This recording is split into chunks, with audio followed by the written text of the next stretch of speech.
Divine is an extremely gifted psychic medium who offers classes that can help you reach your goals. Refined Divine holds classes Monday and Thursday at her 2 locations and via Zoom.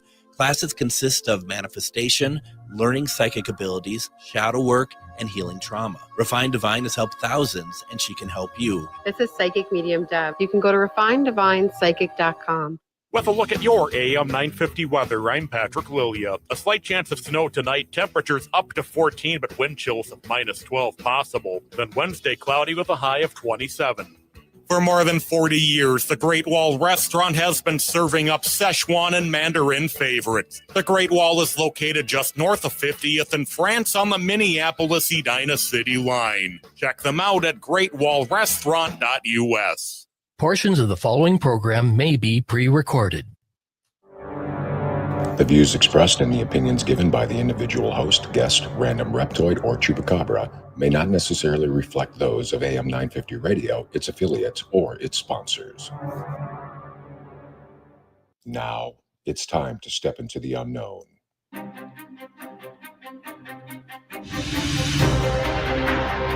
There are things people experience but never talk about. A shadow moving in the corner, flickering of the lights, a disembodied voice. We invite you to talk with us. Share your story, share your experience, because this isn't just your story, this is our story. This is GhostBox Radio with Greg Bakun. And this is GhostBox Radio on AM 950, where every night we talk about the paranormal, ufology, Bigfoot, and so much more. My name is Greg Bakun. Thank you very much for joining us on this, once again, frigid Tuesday evening, and listening to Patrick give the wrong weather forecast, saying that there's going to be snow tonight. I mean, I'm sure he's right, but I refuse to listen to him. I'm not a fan of snow, and we talked about this last night. But it's nice that we're getting warm. We're warming up to possibly in the 20s. And we're not negative, so there's something about that I'm really excited about. And I just want to do a quick shout out to CL Thomas. I just did a podcast with her, that her live podcast that you can find called the Gateway Podcast, and we just had a great conversation. And she's out in Las Vegas, and she was talking about the fact that that it was the coldest it's been there probably the entire time that she's lived there, and it was like 45 degrees. And I just kind of, politely laughed, because it's not funny, because I know that cold out there is very different than cold here. But we were about 100 degrees opposite of each other, because she was 45 degrees and we were negative 45 degrees. So there is something utterly ridiculous about that.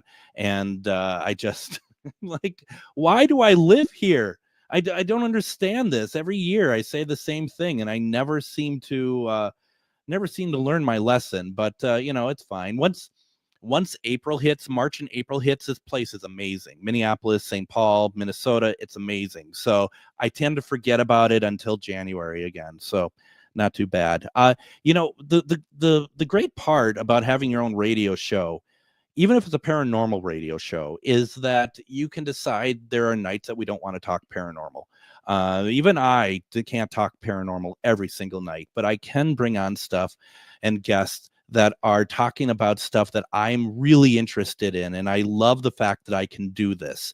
And so tonight, if you have any interest in film restoration, if you have any interest in films in general, I'm going to suggest that you check out a podcast called Perf Damage. And I have with me tonight the co-hosts of Perf Damage. I have Charlotte and Adam, and I don't know if Bradley is still with you, but we're going to be talking a little bit about film restoration, films in general, because I think that this is such a fascinating topic. And I actually think that in some ways it fits into what's going on in LA at the moment. Charlotte and Adam, welcome to GhostBox Radio. How are you both doing tonight? We're good. I'm doing good. Yeah. Thanks for good to be here. Happy to hear it. Now, before we get too deep into things, I first of all, how are things in Los Angeles at the moment? The fires are still going, and we talked a little bit prior to the start of the program, but I'm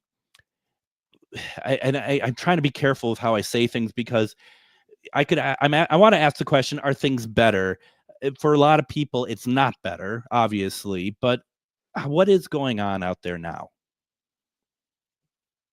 Well, I mean, we're kind of out of the immediate danger zone. It's not completely contained yet, but we were just looking before on the Watch app, or Watch Duty app, and they said 89% for the big Eaton fire, the one that took near out us. that one was one of the closest ones to us. So 89% is good, but it's been over a week and it's still burning. And you both were evacuated at one point, right? We were evacuated 3 years ago in a different fire. In this one, not from this one. Oh, and thank we goodness. had 3 different fires burning around us, and we were right on the edge, but never got evacuated. Yeah, luckily. it was a couple hundred feet from us. So we were packed and ready to go, but we never had to leave the house. How do you live your life with that hanging over you? Like, if there's going to be a couple days that it's very close, and it feels like that people in LA, they're still doing a lot of times they're doing what they need to do, like whether it's going in for a job or whatever else. How do you stay sane with that hanging over you like 3 years ago when it's so close? I don't think I was very sane 2 weeks ago. Well, no, I mean, we spent 3 days just in absolute, terror. But we had everything packed up and we were ready to go. Like, if we had to, if we got the alert, we were out. So, Man. Wow. Yeah. Well, I'm so happy that you are safe. I'm happy that you didn't have to leave. It's just, I mean, I just watching and seeing everything that's going on over there. It's just, it's heartbreaking. So I'm really happy to hear that you didn't have to evacuate at all. Now, we want to talk tonight about film restoration. And first off, Adam works in the television industry. You work for the Jimmy Kimmel Show, right? I mean, yeah. You're his guest host, right? No, but I wish I was Guillermo. He's a super fun guy to hang out with, though, with his Guillermo. So, my gosh, and I mean, that has to be a lot of fun, but also a lot of work. And I think the thing that I'm hoping people understand is something that looks so effortless, like being funny and being, and being able to put a show like this together every day is a great deal of work, right? I mean, it's just there's a lot going on. Yeah. I mean, we get in there. It's an 8-hour day pretty much every day, and they're making changes up until the time that we start recording. If something big happens, Jimmy's rewriting the monologue like 5 minutes before he walks on. Like that. It has to be topical, and it has to be every day. It's a lot of work for everybody. Yeah. A lot of work for everybody. And then is it recorded as live, or is there a lot of like out of sequence recording that's put together after everything is done? So they like to record it live to tape, basically. Okay. But it is not recorded and sent out live. We start taping at like 4:30 or 5, and it and it goes out at like 8:30. So they have time to make changes if they need to. We can do stop downs if we have to. He doesn't like to do that. He likes that liveness, and he likes the immediate response from the audience. So we try to do as little of that as humanly possible. Because I've heard Stephen Colbert. I mean, it's a lot of out of sequence work on the Colbert Show. So I wasn't sure if it's how they do it. I'm happy to hear that it's trying to be as close to live as possible, because there is something more energetic about that. And I mean, I can't bring up late night hosts without talking about like how like Johnny Carson would have done it and stuff like that. So yeah, it's insane. It's an insane amount of work, and it's every single day. Do you get burned out? Sometimes. I mean, especially like, with all the political talk, it's, that gets tiresome after a while. But you We have love to all be the musical topical. guests, I though. love the music. That's one of the reasons why I'm on the show. I love doing music every single day. So That's incredible. Yeah. That is super, super cool. And and my station I'm on is a political station. And I'm very happy to say that I am probably the only show on the station yesterday that never mentioned the inauguration once. And I'm just going to say that is we're a respite of all things politics, so we don't even talk about it. So Yeah. so that is really cool. And I just still think about Jimmy Kimmel back in the day being on Fox Football, and thinking, my gosh, And the Man Show and and the Man Show, yeah. Yeah. And even going back to MTV, he was on Remote Control and like all that that's kind of right. stuff. Yeah. So That's crazy. Yeah. right. And I'm sorry to say, when I heard that he got his own late night show, I thought, that's not going to last. That's just go type of person I am, and he's actually extraordinarily popular. So Yeah. good for him.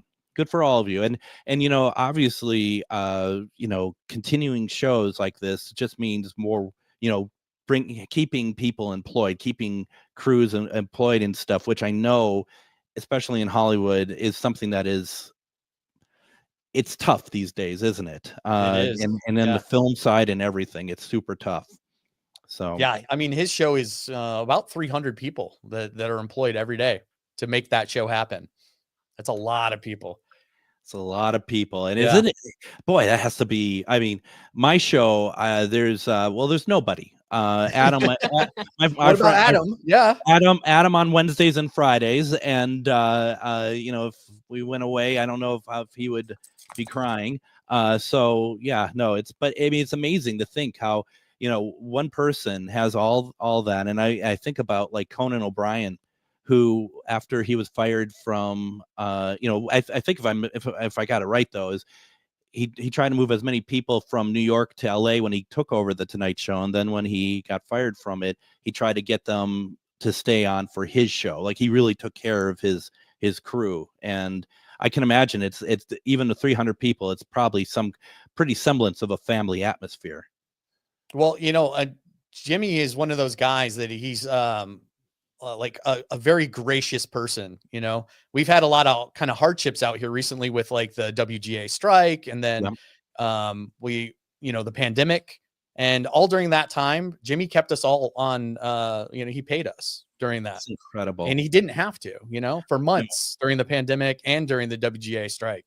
So, I mean, I can't thank him enough for all that he's done for us, And I could imagine too that even though if you're not expecting him to pay, your salary, which is amazing, it's fantastic, you still look to people like Jimmy who are leaders in those communities to help keeping those negotiations during the strike, and help being a presence there, and showing that everyone is united. That's a huge part of it as well, I would think. Yeah. Oh, absolutely. Yeah. Incredible. And then next to you is Charlotte, and Charlotte, we're going to take a break here in a second, but I was so enamored, Charlotte, when I watched you and Adam when your podcast, Perf Damage, and you were talking about you actually restore films. You actually do the work of restoring films, and I want to really get into what, as much as we can, without obviously we're talking broad strokes. I'm not what keys you're pressing and stuff, obviously. But I mean, this is something that is so important. Before we take our break, I'm just curious, how long have you been in the industry doing that? In this particular role, overseeing the restoration department, I've been there since 2019. Wow. But I've been at Paramount since, this is my 20th year at Paramount this year. So. How cool. Now, Yeah. where you're restoring film, is it strictly Paramount titles then, or whatever, or are people bringing in from other studios? Like sometimes certain certain like post houses or whatever else will take in other work. What's kind of the parameters for that? No, it's just the titles that Paramount owns. So it's Paramount titles, although Paramount sold its catalog between 1930 to 1948 or so to Universal. So we don't have those titles, but we do have the Republic Pictures collection. So we have a lot of Republic Pictures titles. So it's anything that's in Paramount's collection that they own. And Miramax currently. now. Yeah, and Miramax, although we're not working on a lot of Miramax Artisan titles. They bought the Artisan catalog a while back. So I mean, CBS film, things like that. And then you have some weird stragglers like a random Columbia film or something like that happen every once in a while. And that's just, film rights are weird. Film rights just pass from hand to hand. I can never get that stuff straight. I mean, because you're either. absolutely. I mean, you must have like an org chart of where things are, what things are. I mean, it's and when you're talking about like something like a film from like whatever 1935, 1940 something or whatever, it says Paramount, but yet technically it's no longer Paramount. It's so confusing. It's just, I don't understand. So I want to talk about restoration. I also like to invite our listeners to go into the comments section. If you have a question about film restoration or about films in general, the thing is that Charlotte and Adam are both very much into films. That's a big part of the experience of watching their podcast, and we're going to get into all of that as well. So why don't we go ahead? Let's take our first break. When we come back, we're going to talk more about film restoration, and I'm going to geek out. I'm not going to lie. Okay, you just have to deal with it. And it's going to be a lot of fun. You are listening to GhostBox Radio on AM 950.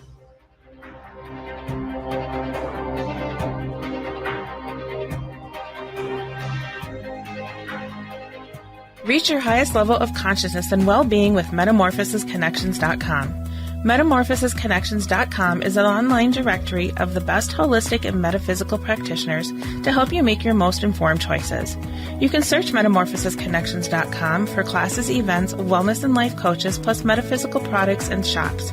You can also search for a wide array of healers from all modalities, including EFT, sound healing, energy healing, light therapy, ancestral healing, shamanic healing, reflexology, past life regressions, hypnotherapy, yoga, and more. And if you're not sure where to start, the search feature on MetamorphosisConnections.com is tailored to help both those who know what they are looking for and those who are just starting. Come explore the possibilities for your higher self by visiting MetamorphosisConnections.com. Their experienced practitioners can guide both beginners and those that are already on their spiritual journey. That's MetamorphosisConnection.com, your link to direct you on your spiritual transformation. Lilliput in Coon Rapids dares you to take part in their Haunted Mansion escape room. 100 years ago, a family suffered a tragic incident. Your team is brought in to find out what happened that night, find proof of the supernatural, and help the spirits find peace. Are you up for the task? This incredible escape room is filling up fast, so book now. Also, a perfect outing for work team building. Go to lilliput.net now to book your experience today.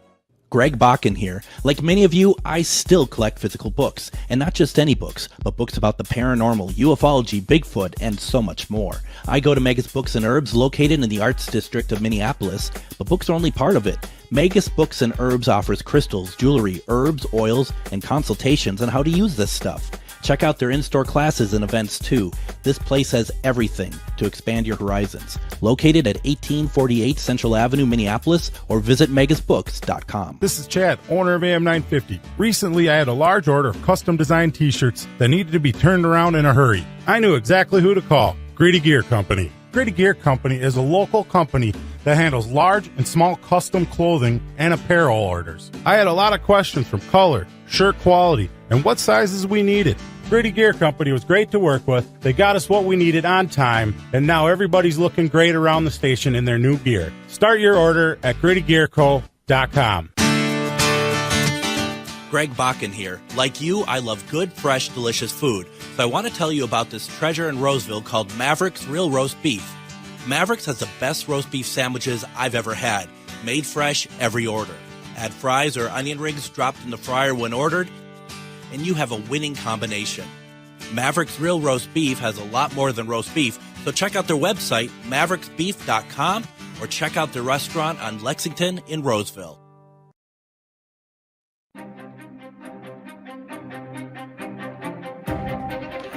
And welcome back to GhostBox Radio on AM 950. My name is Greg Bakun. Thank you for joining us tonight. I am really excited. My guests tonight are from the podcast Perf Damage.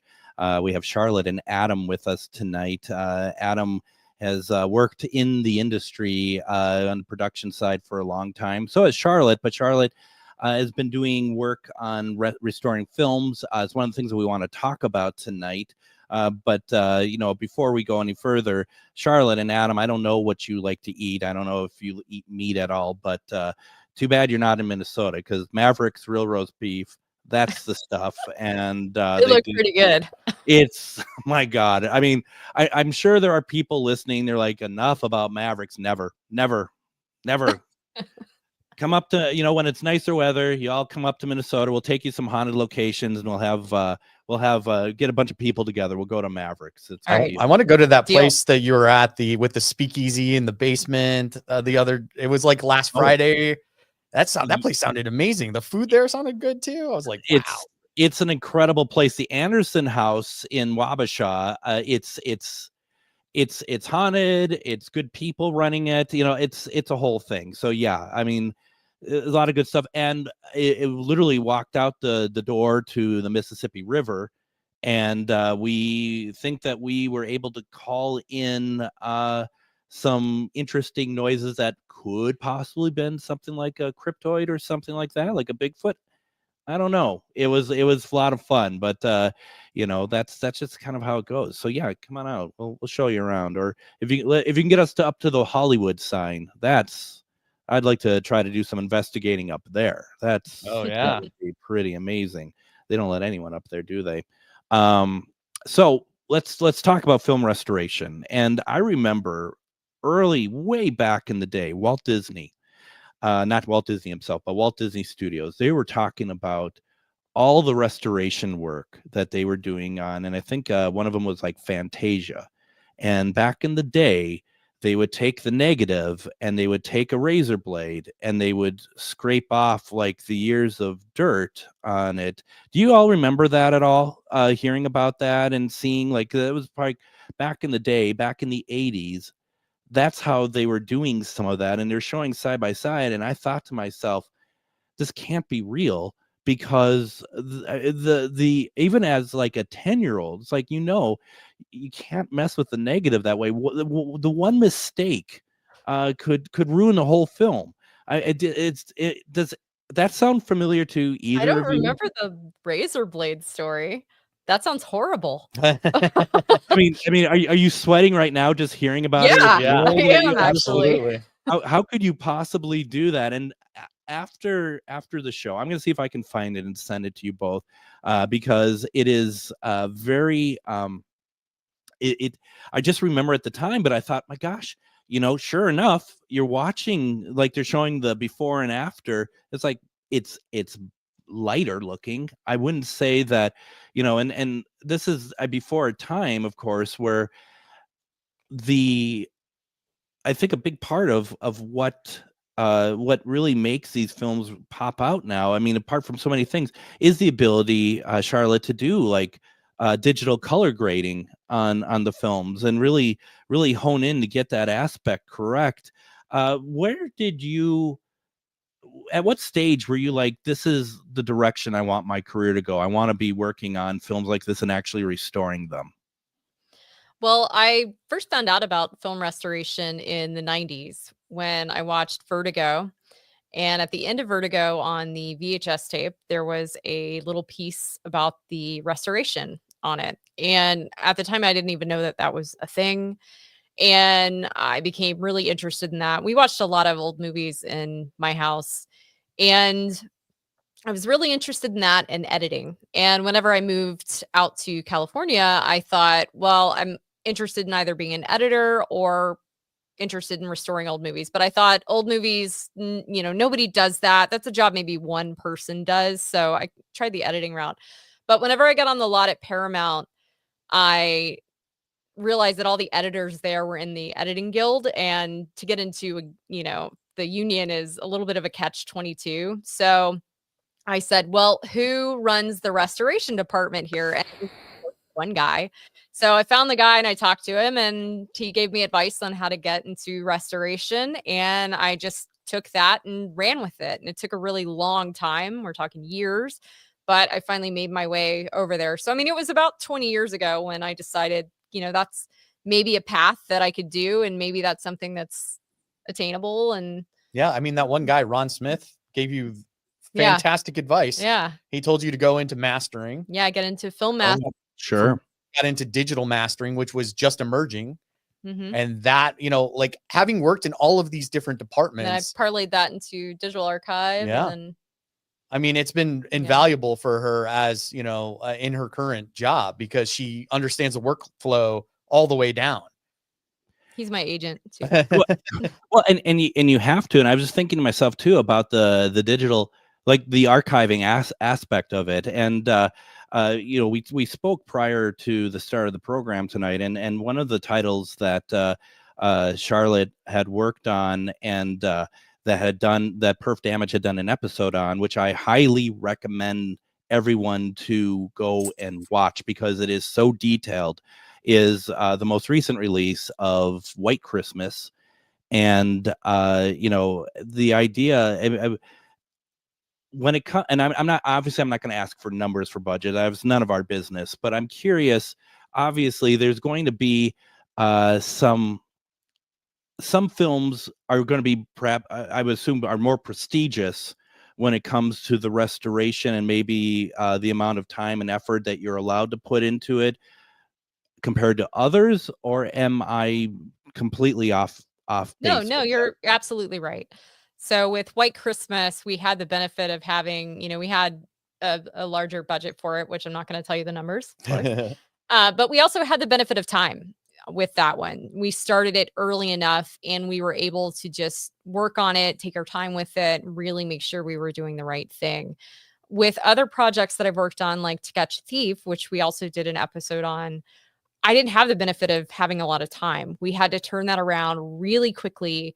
And what's scary about that is that you have to get a lot of things right in a very short amount of time.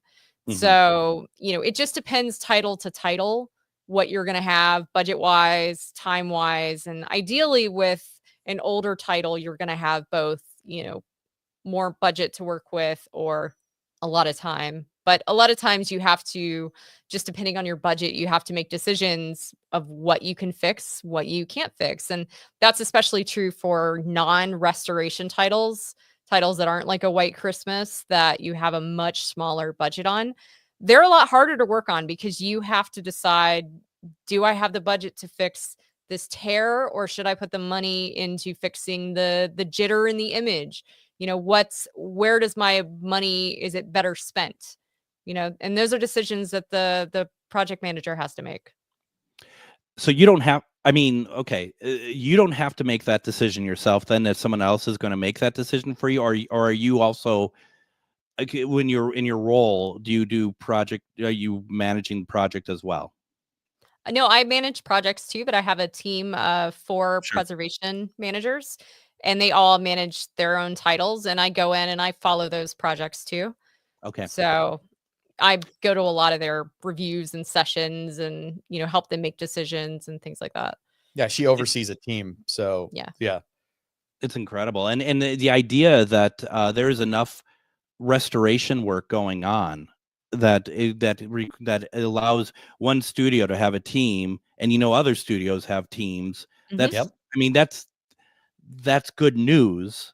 But I mean, you're also up against, you're probably only restoring films that have commercial value, like if they're planning on doing a release, or are you also restoring films that people are like, well, this one needs work, we need to do something? I mean, my guess would be that you'd have to have some sort of commercial incentive to put in to be able to restore something.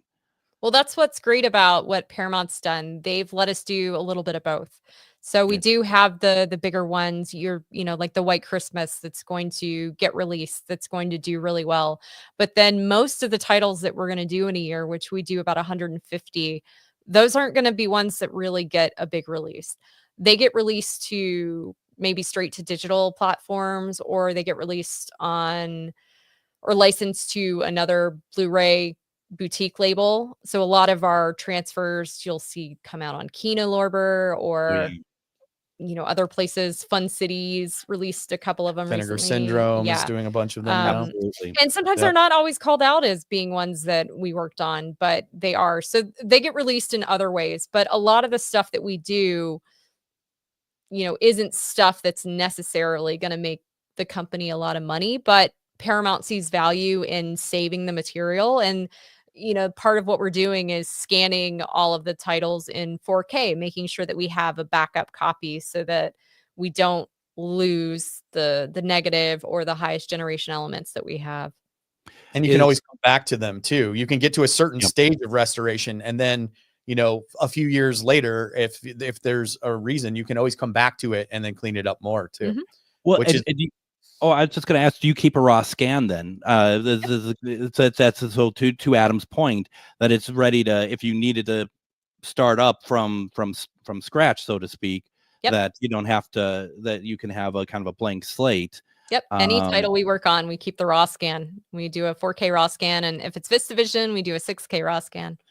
Gosh. And I love both of you being able to call out some of these other studios that I personally have many titles from, including Kino Lorber and Vinegar Syndrome and all these fantastic. I mean, it's good to also know that you're working with them as well. I mean, I don't know that always, like you said, you don't always know that, but it's good to know because, sometimes I feel like that the idea is that studios aren't always behind their heritage as far as restoration, and I'm happy to hear that just isn't the case. That there is more happening that we don't always know about, and it's once again it's so easy to it's so easy for us to think the worst, opposed to think the best. Because you don't know about it. And that was one of the major reasons why we wanted to start the podcast, because I would see things online where people think that nobody cares about the stuff at Paramount or that nobody's looking after the catalog. And that couldn't be further from the truth. The people on my team, we live and breathe this stuff, and we just want to make sure everything is done right. Or we would see online, she would have just worked on a title and someone online would be like, oh, Paramount lost the negative on that. And it's like, that is so untrue. They just scanned the negative and worked on it. Yeah, it just isn't available to you. But the problem was nobody was letting anybody know. So it wasn't there's just a gap in information sharing. And I realized that I was in a unique position to share that information. But again, it's scary to put yourself out there because you're opening yourself up, for the negative comments. But at the same time, you're also opening yourself up for people to come out and just be so happy to get that information. And, we've met so many really nice, great people just through the podcast. So many people. I mean, when the fires were happening, people that listen to our podcast were reaching out, and they were emailing us just to check in on us to see if we were okay. And it was like, wow, this is so moving. Yeah, it really was. That's great. I love that. And what I like about like what you both are doing is that it's, you're able to give a perspective that doesn't sound like it's like a corporate advertisement, right? This is because it isn't a corporate advertisement for films. What this is that people who love film talking about what it takes to do it. And and I would even talk, I don't know if you both listen to like the Extras podcast, and you get George Feltenstein from Warner Archive on there, and that is a corporate speak about the Warner Archive titles, but he's what you're two doing. He's talking about what it takes to put these out there. And as people like us who love film and love restoration, we want to know this. We want to know what it takes and what it is. And, the thing that I brought up before the show, I'm going to bring it up again, was Charlotte, when you said that to get the color right, you looked at 3 different film prints of White Christmas and you were trying to get it as close to, if I got this right, and correct me if I'm wrong, you got it as close to release date that you could find so that you could get the right color and be able to try to get it to match what it would have been like on release. So I have that pretty close. Pretty close, yeah. Pretty close. 75%, 65%. That's good for me. Yeah. But I mean, and is that something like you could only maybe be able to do on like a White Christmas if you asking to pull up prints for something that may not have the budget? Is that less likely? Well, we don't have a print on every title. So, if we're working on, like I said, the Republic titles, we're not going to have a release print on those. And, even some of the Paramount titles, some of the older ones, we're not going to have a print on them. It really just depends title to title. But if we do have a release print, we will try to check it out. The problem is a lot of these prints are going to be magenta by now. So they're basically going to be worthless. But if you do find one that's an IB print, which is the imbibition process that Technicolor did, these really held their color.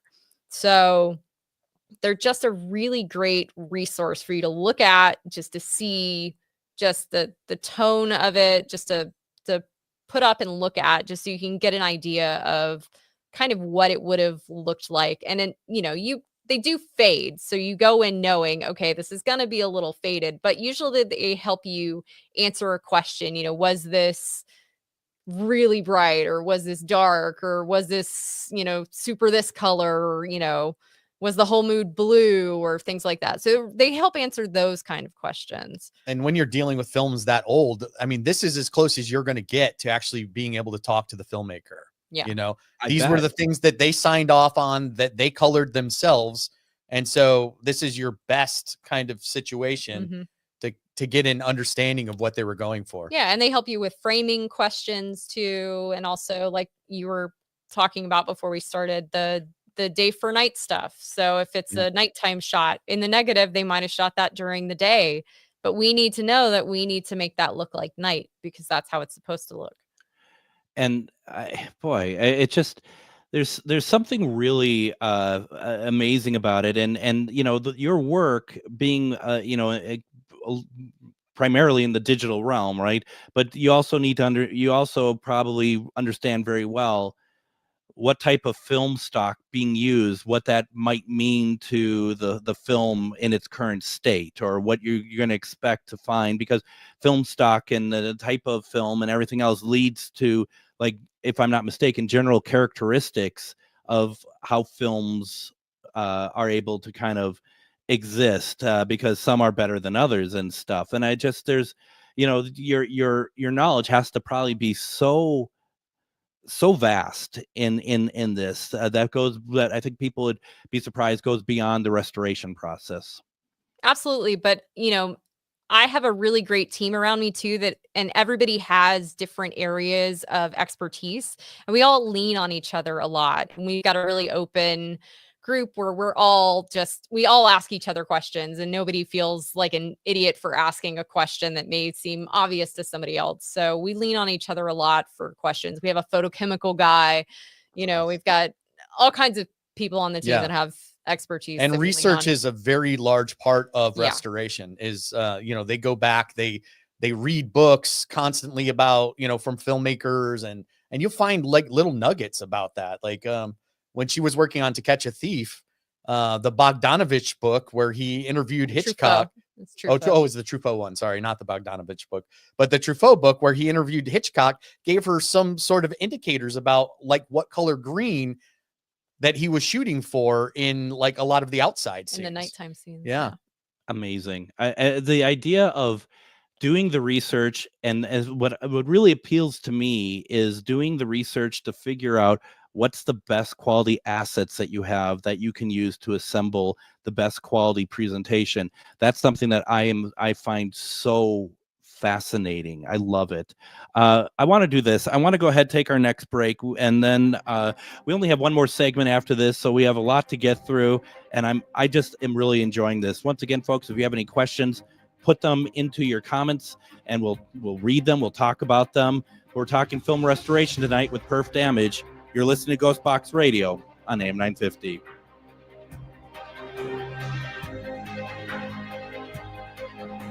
Greg Bakun here. I love historic tours of Minneapolis and seeing everything it has to offer. But if you know me, I like to include a little spooky in my tours, which is why I found the perfect combination. Minneapolis Trolley Tours does this amazing candlelight ghost tour that you have to check out.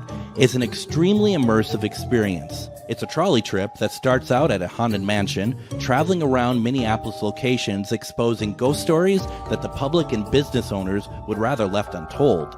Then a tour of the aforementioned haunted mansion where ghosts of past residents from the 1800s reside, plus a lot of surprises to discover. Next, experience Gertrude's After Hours. Did I mention Gertrude is the mansion's most famous ghost? Maybe she'll show up. And you finish up the tour at Gertrude's Lounge in the haunted basement of the mansion with refreshments and Q&A. The trolleys are climate controlled and the mansion is restored to perfection. Check out MinneapolisTrolleyTours.com for more information. Greg Bakun here. I've told you about the out-of-the-world roast beef sandwiches at Maverick's Real Roast Beef, but I haven't told you about their Philly steak sandwiches, turkey bacon avocado sandwich, BLT, crispy chicken, fish sandwiches, brisket, or pulled pork. Okay, you get the idea. They make a lot of delicious food to the same standard as their famous roast beef sandwiches, and now I'm starving. I'm going to go to Maverick's Real Roast Beef off Lexington and Roseville, and you need to go too. Check out their menu at mavericksbeef.com. What you wear is important. It should be fun, creative, and expressive of your own personality. At Grady Gear Company, we believe that clothing is more than just fabric and threads. It's a form of self-expression and a way to stand out from the crowd. Grady Gear is more than just a clothing brand. We're a community.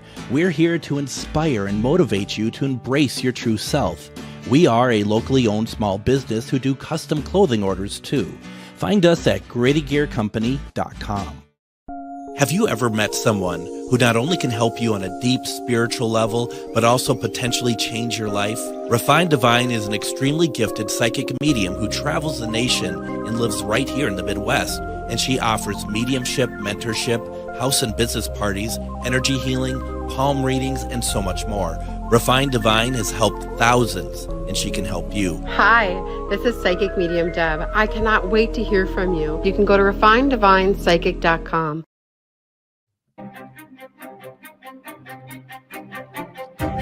And join me tomorrow on GhostBox Radio with Greg Bakun. We will actually have Psychic Medium Refined Divine on tomorrow for one-question readings. You know how it works. You call in, you can put in the comments one question that you want answered about your life, love, whatever else, and Deb will answer it. And we're going to talk a little bit tomorrow because she just got a TV gig as well. So that's a lot of fun for her. We'll talk about all that. But we are kind of walking away from paranormal tonight a little bit. We're talking about film restoration. I have with me tonight Charlotte and Adam from Perf Damage. We also have Bradley, but also who else do you have over there? Because they're new. This is Asta. Asta. Okay. All right. Because she's 15. She has no idea where she is right now.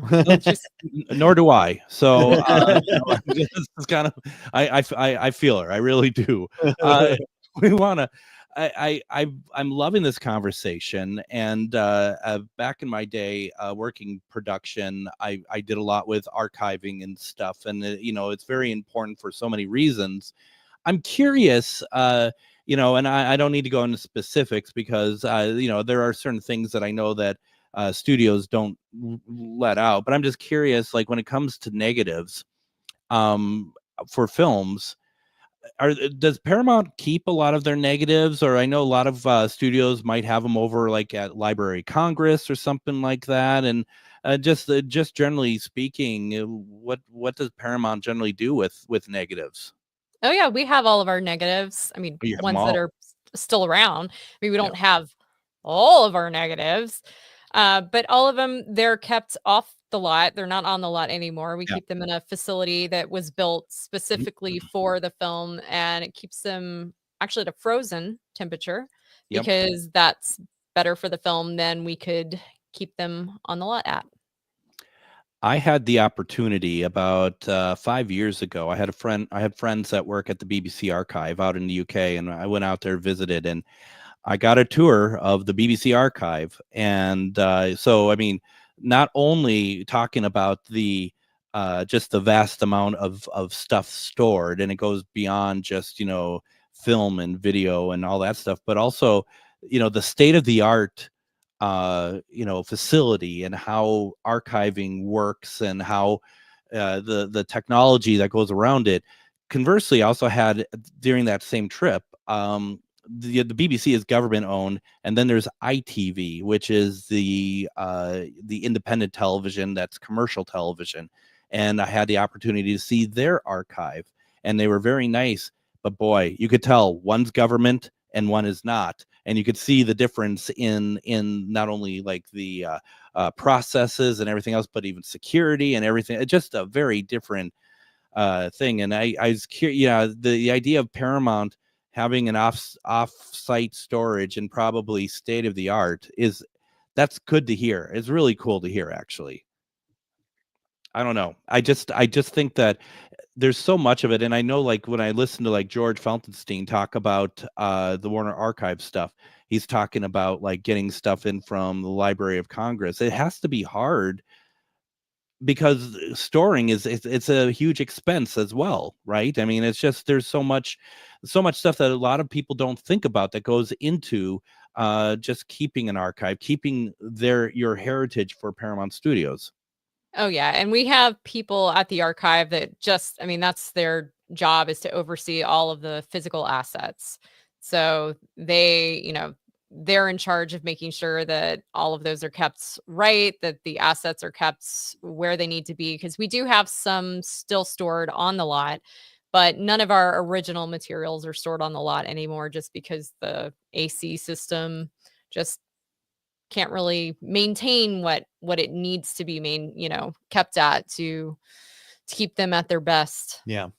When within your group, who does the restoration, is it both film and television, or is that broken apart differently? We don't really do any television stuff. There are people that work on the CBS television that Sure. I work closely with, and there is someone on my team that's been helping out with some of the television work, and we do some of the older Republic serials, which are episodic, but those aren't really television. Yeah, those were more theatrical per se. Yeah. But they're doing Some of 90210 them. right now, so 90210 is being worked on. Oh, interesting. My group, but my group, somebody's helping out on that. So we don't really work on that. That's sort of a separate group that does that stuff. So we mostly do theatrical stuff, but we do help out. I mean, because I was thinking about like something like Star Trek Next Generation, and they went back and 7 years of a series, and they went back and they scanned all the film again, and each shot it's its own film, and finding the right shot and finding everything. It was just the amount of detail into that is just mind-blowing to me. And I think the one thing I do want to let people know, and I'm sure you'd both agree very much, is support these releases. If there's something that you like, if there's something like, I love White Christmas, I think it's a great film, support it, because that tells the studios the work that Charlotte and her team is doing is being well received. I mean, it's as simple as that. Yeah, Yep. I mean, that's the direct indicator, and that's how you're going to get more stuff. That's what we talk about all the time. If you want to see it, tell them you want it, and then when it comes out, you have to buy it. Absolutely. I just did a review on another British television series that was sent my way for that BBC put out, and it's the same thing. It's like, yeah, you can't be passive. I understand people can't afford everything. I get that 100%, but you have to be able to there has to be showing that there's an interest. As much as it's good to hear that Paramount's working on films and it's going out to other studios to release and stuff, but there's only one way to know that it's being well received, and that's with your wallet. And it's just, there is no other way to really look at it. And I hope people do that. Once I watched your podcast, I ordered White Christmas. It was as simple as that. I didn't even know it was coming out until I saw you two talk about it, funny enough. So that's awesome. And I never owned it. I got a kickback for that. Right?